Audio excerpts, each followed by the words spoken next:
ಹಾಗೆ ಈ ಶಾಲಾ ಮುಖ್ಯೋಪಾಧ್ಯಾಯಿನಿಯಾಗಿ ಶಾಲೆಯ ಸರ್ವತೋಮುಖ ಅಭಿವೃದ್ಧಿಗಾಗಿ ಸದಾ ಶ್ರಮಿಸುತ್ತಿರುವ ಸ್ಫೂರ್ತಿಯ ಚಿಲುಮೆ ಮುಖ್ಯೋಪಾಧ್ಯಾಯಿನಿ ಸಿಸ್ಟರ್ ಅವರೇ, ನೆರೆದಂತಹ ಎಲ್ಲ ವಿದ್ಯಾರ್ಥಿಗಳೇ, ಸಹ ಶಿಕ್ಷಕರೇ, ಬೋಧಕೇತರ ಸಿಬ್ಬಂದಿಯವರೇ, ರಾಷ್ಟ್ರಾಭಿಮಾನಿಗಳೇ, ತಮಗೆಲ್ಲರಿಗೂ ಗಣರಾಜ್ಯೋತ್ಸವದ ಶುಭಕಾಮನೆಗಳು.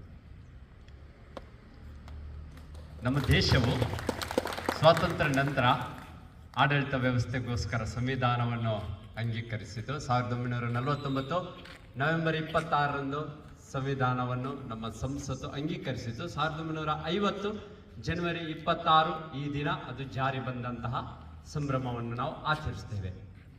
ಇದೊಂದು ಬಹುಮುಖಿ ಮಹತ್ವವುಳ್ಳ ರಾಷ್ಟ್ರೀಯ ಹಬ್ಬವಾಗಿದೆ. ಬಹುಮುಖಿ ಮಹತ್ವವುಳ್ಳ ಹಬ್ಬ.